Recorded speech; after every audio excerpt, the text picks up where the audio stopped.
I want you to imagine something with me for a moment. Something very simple, yet very strange. Imagine that every desire you have ever felt, every longing, every ache, every frustration was not a mistake, not a misdirection, not some embarrassing evidence of human weakness, but a clue, a signpost, a compass needle pointing toward the very essence of who you truly are. Most people live their entire lives believing the opposite. They think desire is something suspicious, something to suppress, fight, or bargain with. They are taught that wanting is the root of suffering, that craving is a flaw in the system, that peace comes only when the heart stops reaching. But what if that isn't true? What if desire is not the villain, but the guide? What if the universe has only ever been saying one thing to you, and that thing is simply this: you always get what you want, but you must understand what you truly want. And so here we are, you and I, drifting in this great mysterious experience we call life, trying to make sense of why some things come to us effortlessly while others stay locked away as if behind an impenetrable wall. People ask me, why do I get what I don't want? Why do I keep manifesting struggle, stress, or disappointment? If the universe gives us what we want, why do I get the opposite? And I always smile, because the answer is hidden in the question itself.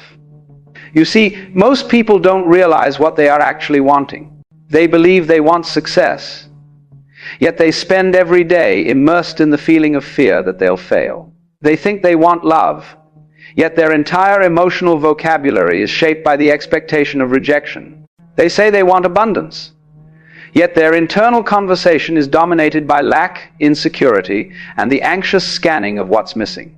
This is the strange and ironic joke of the cosmos. You don't manifest what you say you want. You manifest what you are. You are like a tuning fork, vibrating its own frequency into existence. You attract not your words, but your state of being. Not your thoughts alone, but the emotional atmosphere in which those thoughts swim. And so, in this great dream, this divine game, you always get what you want. But the want that the universe responds to is much deeper than conscious intention. You must understand this if you wish to move through life as a creator rather than a victim of circumstance. I often tell people the universe is not listening to your lips. It is listening to your nerves. It is listening to the tension in your belly, the rhythm of your breath, the electromagnetic hum of your heart. It responds to what you know, not what you hope. It responds to your inner posture, your inner decision, your emotional certainty. And so the question becomes, what am I truly wanting beneath the surface? What have I rehearsed so deeply, so repeatedly, that it has become my actual request to the universe? Because that is the thing that is always being granted. Let me take you deeper. When you say, I want a peaceful life, but your daily emotional state is one of overwhelm, resentment, and internal conflict, the universe hears only the emotional reality, not the verbal wish. When you say, I want love, but inside you feel unworthy or terrified of intimacy, the universe hears the vibration of fear and protects you from the vulnerability you secretly dread. When you say, I want abundance, but your subconscious is still gripping tightly onto scarcity, the universe responds not with cruelty, but with consistency. It gives you the experience that matches the frequency you live in. And so the great spiritual task is not to manipulate the universe, or to recite affirmations until your lips go numb. The task is to understand yourself, to see clearly what you have been asking for emotionally, not verbally, to become intimate with the deeper layers of your own being. Because once you see this, once you truly see the emotional patterns you have been repeating for years, everything changes. You no longer feel betrayed by life. You no longer feel cursed or unlucky or condemned by forces outside your control. You begin to recognize that you have always been participating in the shape of your experience. You have always been co-authoring the story you were living. And then something beautiful happens. You awaken to your power. I often describe life as a great cosmic mirror, not a moral mirror, not a mirror that judges you, but an energetic mirror. It reflects what you are broadcasting, quietly, continuously, even when your conscious mind is preoccupied with distractions. And the mirror is perfectly neutral. It does not argue with you. It does not decide what you deserve. It simply reflects your inner world outward into form, circumstance, and symbolic experience. This is why two people in the same situation can live completely different. Emotional realities. One person sees opportunity, the other sees threat. One person meets kindness, the other meets hostility. One person is surrounded by possibility, the other by closed doors. The world is not doing this to you. You are doing this to the world. And the world is reflecting it back with astonishing accuracy. Now, I understand this might sound frustrating at first, because it suggests responsibility. But I promise you, once you recognize the truth, it becomes the most liberating realization you will ever have. Because it means that your life is not random. It is not chaotic. It is not subject to the unpredictable whims of fate. It means you can change everything by changing the one thing that actually matters, your inner state. This, you see, is the heart of the teaching. Not that you should try harder to manifest something, but that you should become aware of the emotional signature you carry through the world. Because you are always manifesting. Even now. Even in doubt. Even in fear. Even in longing. Which means you are far more powerful than you realize. Let me give you a metaphor. Imagine you are holding a magnet in your hand. And imagine the world around you is made of countless tiny metal shavings, experiences, people, opportunities, all swirling around, waiting to organize themselves around your magnetic field. If your magnet is shaped by fear, the shavings arrange themselves into fearful patterns. If your magnet is shaped by resentment, your experiences form themselves into echoes of that same bitterness. But if your magnet is shaped by peace, by trust, by a quiet knowing that life supports you, then the world reorganizes itself in ways that reflect that trust. This is not superstition. This is not magical thinking. This is a fundamental law of consciousness. Everything in your life is responding to the tone of your being. This is the meaning behind the ancient saying, as within, so without. It is not poetry. It is physics of the soul. Now let us return to the central idea. You always get what you want. To understand this deeply, you must redefine want. Most people think desire is simply the conscious wish for something, more money, a partner, better health, more peace. But the true want is the emotional investment beneath the surface. The universe responds to the emotional charge, to the sensation, to the identity you inhabit as you move through your day. If you identify as someone who is always waiting for life to improve, you attract more waiting. If you identify as someone who must struggle for everything, you attract more struggle. If you identify as someone perpetually uncertain, you attract experiences that keep you uncertain. Your identity itself is a request. And life, being neutral and precise, grants that request unfailingly. This is why inner work is the ultimate creative act. This is why meditation, self-awareness, and emotional coherence matter.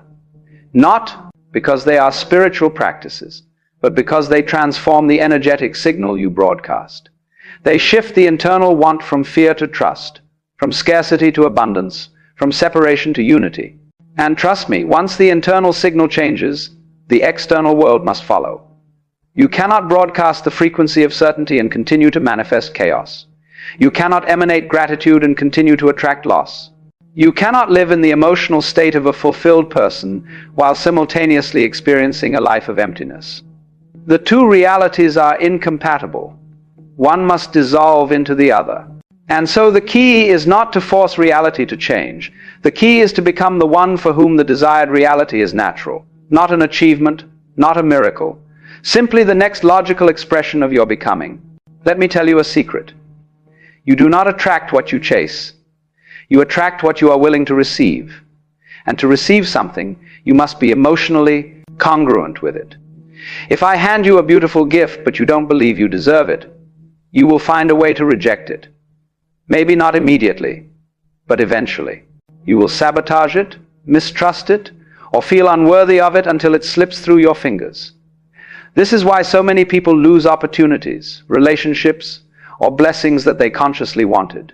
They were not emotionally aligned with receiving them. But once you shift the emotional state, once you begin to feel like the kind of person who naturally experiences love, abundance, peace, or clarity, then receiving those things becomes effortless. You see, the universe is not withholding anything from you. It is simply matching your signal. Always, consistently, precisely. When people hear this, they often ask, so how do I change what I want emotionally? How do I shift the deeper desire that I've unknowingly rehearsed for years? And that, my friend, is where our journey begins. Because you do not change your reality by force. You change it by awareness. You cannot transform what you refuse to see. You cannot elevate what you deny. And you cannot heal what you pretend doesn't exist. So the first step, the very first, is to watch yourself without judgment. To become curious about your emotional patterns. To observe the silent stories you tell yourself when nobody is listening. What do you expect from life? What do you habitually anticipate? What emotional instructions have you been broadcasting to the universe day after day? Are you living as someone who expects disappointment? Are you living as someone who expects struggle?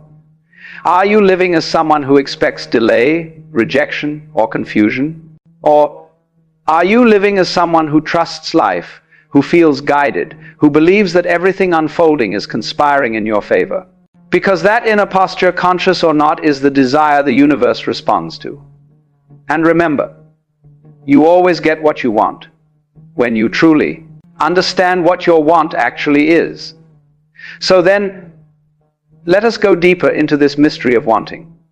Because wanting, as you begin to understand, is not a surface-level phenomenon. It is not the simple act of saying, I want this, or I want that.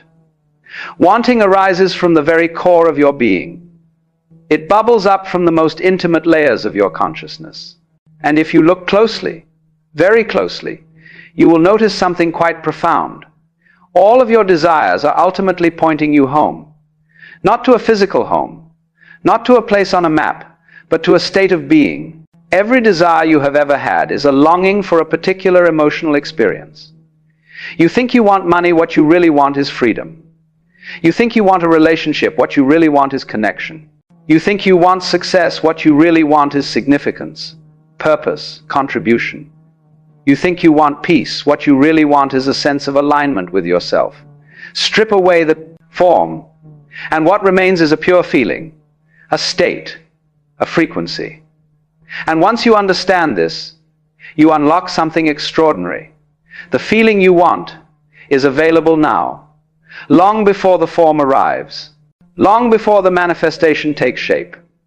You can experience freedom before the money. You can experience connection before the partner. You can experience peace before the circumstances change. And when you do that, when you learn to generate the feeling of the future before the future arrives, then the universe has no choice but to rearrange reality to match the state you are already living in. This is the paradox of wanting. You get what you want when you stop needing the outer world to confirm it first. Because the outer world is not the cause. It is the effect. Everything you experience externally is a delayed reflection of what you have cultivated internally. Your inner world is not secondary, it is the origin. Once you see this, you begin to play the game of life with a kind of lightness, a kind of inner freedom that most people never discover. You stop wrestling with circumstances. You stop bargaining with the future. You stop trying to force outcomes. Instead, you shift your inner state, and the world responds. Like a dancer following the lead. Like a river responding to gravity. Like a mirror reflecting whatever stands before it. But there is something even more beautiful here. Something people rarely consider. The universe is not merely responding to your desire, it is evolving you through your desire. You say you want strength, life gives you moments that ask you to become strong. You say you want courage, life brings you experiences that invite you to rise.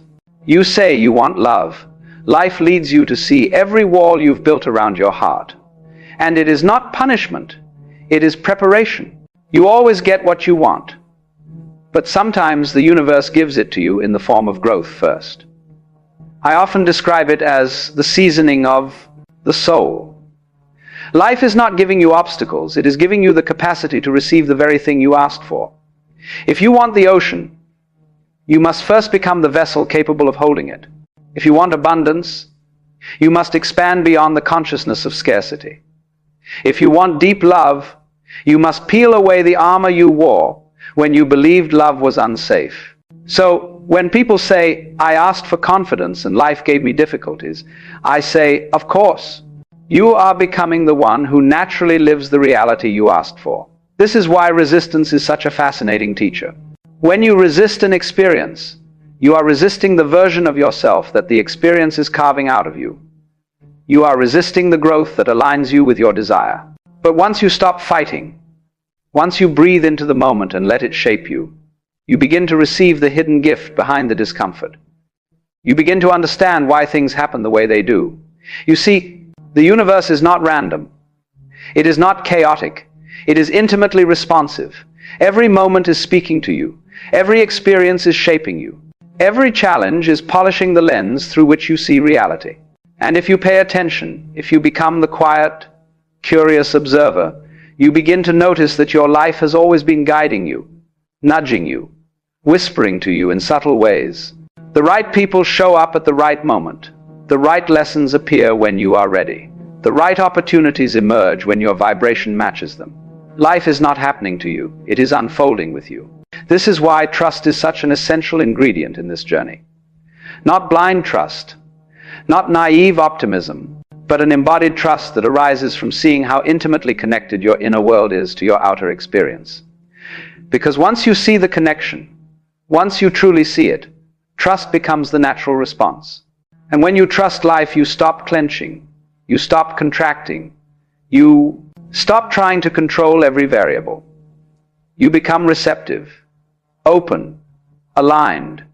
And in that openness, the things you once chased begin moving toward you. Not because you demanded them, not because you forced them, but because you became a match for them. Remember this. Life does not give you what you push for. Life gives you what you relax into. The oak tree does not strain to grow. The ocean does not struggle to rise and fall. The sun does not force itself to shine. All of nature unfolds effortlessly because it is aligned with its own essence. And you, my friend, are nature. You are not separate from this great cosmic rhythm. You are not an isolated fragment lost in an indifferent universe.